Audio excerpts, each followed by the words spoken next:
आज जब मैं जीत से चला, सोशल मीडिया पर एक न्यूज आई।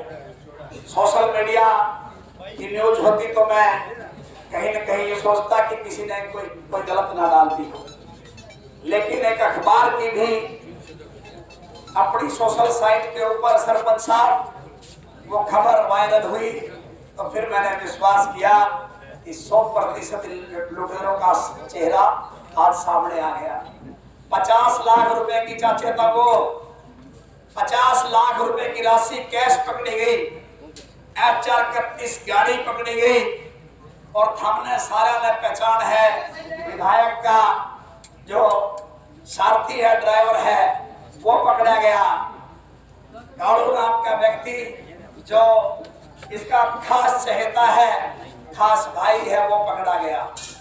पूछना चाहता हूँ इन नौजवान साथियों से, साथियों आज जो लोग उनका झंडा उठाने का काम कर रहे हैं, उनसे जरूर बोलना कि इन लोगों ने किसान और कमेरे की गाड़ी खून पसीने की कमाई अपने बेडरूमों में छुपा रखी है। साथियों, एक किसान की कमेरे की जो कमाई है, ये कमाई आपकी गाड़ी खून पसीने की है। जब कोई नौजवान छोटा सा प्लाट लेता है और उस पे मकान बनाता है, इंतकाल के लिए जब कहीं न कहीं अफसरों के पास जाता है तो 80-80 हजार रुपए की धनराशि मांगी जाती है। फैमिली आईडी को बदलवाने के लिए राशि मांगी जाती है, मोटी रकम रजिस्ट्री पर मांगी जाती है। सारी चीजों में बड़ा झोलमाल इस जो है बीजेपी सरकार ने, डॉक्टर कृष्ण मिड्डा ने करने का काम किया है। मैं खुले शब्दों में कहना चाहूंगा, निगम को, परिषद को खा गए, दोनों हाथों से लूट गए और फिर भी कहते हैं हम थारे हैं। साथियों, भूलना मत, किसान के ऊपर वो अत्याचार जो 700 से ऊपर हमारे शहीद हुए, हमारे भाइयों के ऊपर लाठियां चार्ज की गई। 36 बरादरी के जो सरपंच चुन करके आपने भेजे थे, चाहे वो किसी भी समाज से था, किसी भी धर्म और किसी जाति से था, वो जब अपनी आवाज जो है चंडीगढ़ के अंदर बुलंद करना चाह रहा था, तो उनकी कमरों पर जो, उनके सिरों पर जो लाठियां मारी गई, हमारे किसानों को भगा भगा करके पीटा गया, हमारे बुजुर्गों को मौत के घाट उतारा गया। अरे भूलना मत लोगों, खून का पानी मत तोड़े देना। यही लोग थे जो चुप्पी साधे बैठे थे और हद तो उस वक्त पार हो गई जब इस विधायक ने लोकसभा चुनाव के दौरान जब इसका बहिष्कार गांवों में हुआ तो इसने एक बात कहने की बात करी। 36 बरादरी के लोगों, इन्होंने एक बात कही कि किसान मजदूर कमेरा ऊंची मानसिकता का व्यक्ति है, इसकी मानसिकता तुच्छ है।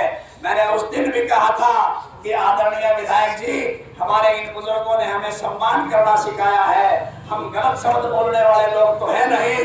तेरे पिताजी का सम्मान किया, उन्हें कुर्सी पर बिठाने में अगर किसी का पसीना बहा है तो इन्हीं 36 गांव के बुजुर्गों का, नौजवानों का बहा है। तो उन्हें हमने विधानसभा बिठवाने का काम किया। अरे तुम तो एमसीबी नहीं बनने के लिए लायक था तो मेरे भाई, जिसके पास आज 50 लाख रुपया जो है काला धन पकड़ा गया। आज तुझे 2 बार 3 बार जो विधायक बनाने का काम किया, इसी कमेरे ने कहीं न कहीं शर्म में, लिहाज में, भाईचारे में, नरमाई में कहीं न कहीं तुझे कुर्सी पर बिठाने का काम किया। आज तू कहता है ये ऊंची मानसिकता के व्यक्ति हैं। बता देना नौजवान साथियों, जब बूथ पर जाओ तो 7 नंबर पर एक ऐसा चुनाव चिन्ह है जो आपका खुद का प्रतीक है, जो भाई प्रतीक है, भाई रामनिवास तुम्हारा प्रतीक है, भाई सुरेश तुम्हारा प्रतीक है, हर उस व्यक्ति हर कमेरे का प्रतीक है जो गांव में बसता है। गन्ना किसान का चुनाव चिन्ह मिलते ही एक बात तय हो गई थी कि किसान के बेटे के साथ जहां ये सरदारी है वहां परमपिता परमात्मा भी लगा हुआ है। मुझे ये पता लगा, भाई ने मुझे फोन किया कि भाई चुनाव चिन्ह आ गया है और बड़ा खुश था। मैंने बता क्या आया होगा, तो मेरी बड़ी तमन्ना थी कि मुझे किसान गन्ना किसान का चुनाव चिन्ह मिले। तो मैंने कहा क्या गन्ना किसान मिल गया? तो उसने कहा हाँ गन्ना किसान मिल गया। तो साथियों, अब जो बटन दबाने का काम करो छत्तीस बरादरी के साथियों, एक बात और याद रखना, एक दूसरा चरित्र भी तुम्हारे सामने है जिसने सदैव हमारे बुजुर्गों का अपमान किया है। मांगेराम गुप्ता जी के प्रिय सपुत्र महावीर गुप्ता जी। याद करना पितातुल्य बुजुर्गों, याद करना नौजवानों, इनके पास बैठोगे पूछोगे तो एक बात का पता चलेगा। एक कुर्सी मंडी में बिछा करती थी, दूसरा कोई बुजुर्ग किसी भी बरादरी से होता खड़ी खड़े बात करनी पड़ा करती थी। दूसरी कोई कुर्सी कोई चटाई कोई दरी नहीं बिछती थी, या तो खड़ा खड़ा बात कर या फिर वो औकात बताने का काम करते थे, औकात बताने का।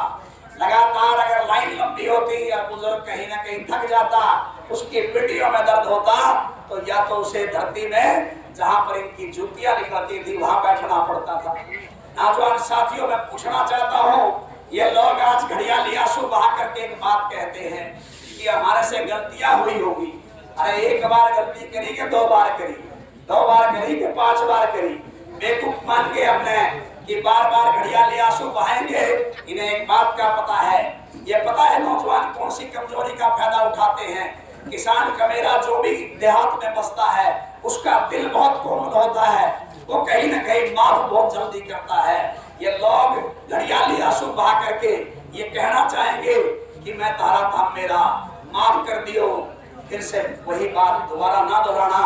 आज आपके बेटे ने, आपके लाडले ने, आपके विश्वास पर, किसान का मेरे मजदूर 36 बरादरी की सरदारी के विश्वास पर मैंने ये प्रयास इसलिए करना पड़ा। साथियों, हम 46 आदमी थे। 46 आदमियों में अगर आज भाई बलजीत रेणु जी, भाई रघुवीर भारद्वाज जी, भाई प्रमोद सहवाग जी, आपका ये भाई, इसके अलावा सत्तू सगतपुरा जी, भाई सुरेश गोयल जी, या जितने भी 46 प्रत्याशी थे, हमारे IAS रिटायर्ड भाई वजीर गोयल जी, इन्होंने भी नामांकन भरा था। हम लोगों ने बार बार चौधरी भूपेंद्र सिंह हुड्डा से एक बात कही थी कि चोई साहब, इनमें से किसी को वोट टिकट दे दो, सिर्फ महावीर गुप्ता को छोड़ करके। ऐसी कौन सी चीज थी जो आज उनसे भी ऊपर होकर के कहां से ये टिकट लेकर के आया, कैसे ये टिकट लेकर के आया? अगर ये टिकट भारी टैचियों से आई होगी तो फिर हमारा खून पसीना की कमाई लूटने का काम करेंगे। ये लोग को भी जाएंगे हमें। चाचे तबो, आपके बेटे ने एक प्रयास किया। आज धन्यवाद करता हूं सरदारी का, जिन्होंने सदैव हमें आगे बढ़ाने का काम किया, अच्छी शिक्षा दी। भाई एक बात और कहना चाहूंगा, आज मुझे कहते हुए शर्म भी आती है। ये महावीर गुप्ता जी के लिए मांगेराम गुप्ता जी जब एक बात कहा करते थे कि भाई नौकरी के लिए तो महावीर से मिलने का काम करना। किस प्रकार की जो है चीजों का जो है लोगों से वो किया जाता था, डिमांड की जाती थी। मैं यहाँ खड़ा होकर के मुझे शर्म से मर जाऊंगा अगर मैं वो बातें कहूंगा। तो ये बात मैं नहीं कह रहा, ये बात 36 बरादरी के लोग कहेंगे। आप जाकर के पूछना जिन लोगों का इस प्रकार का व्यवहार रहा होगा, वोट डालने से पहले 100 बार सोचना। लेकिन चाचे तो वो आज की बात अगर मैं करूं तो मैं थारे लिए एक ही बात कहना चाहूंगा। आज जो लोग ये कहते होंगे कि भाई किसान का बेटा, ग्रामीण अंचल का बेटा कहीं शहर में कमजोर ना हो, लोको कॉलोनी से नौजवान साथी जाकर के पता करना। लोको चंद्रलोक, हकीकत नगर, 40 क्वार्टर, पटियाला चौक, श्यामत्री नगर, नेताजी कॉलोनी, जोगिंदर नगर, शीतलपुरी, शिवपुरी, राजनगर, रामवीर कॉलोनी, हकीकत नगर, सोलगरोवाड़ा मोहल्ला, पटेल नगर, उधर जाओगे बूढ़ा बाबा बस्ती में, श्याम नगर में, उधर जाओगे विजयनगर से लेकर राम कॉलोनी में, शर्मा कॉलोनी से लेकर ओम नगर में चले जाना, और ओम नगर से जाकर के शीतलपुरी में, और शीतलपुरी से जाकर के छोटी चंद्रलोक में जब जाओगे तो आपको पता चलेगा कि इनके खिलाफ आपके भाई का चक्कर भी इस प्रकार है कि गरीब मजदूर मेरे भाई मुझे पलकों पर बिठाने का काम करते हैं। तारा भाई तारा बेटा पे एक ही बात है, नियत और नीति साफ है। इनकी ढाल ये नोटा है मंडल में घाट उसके है, लेकिन नियत में खर्क नहीं होगा।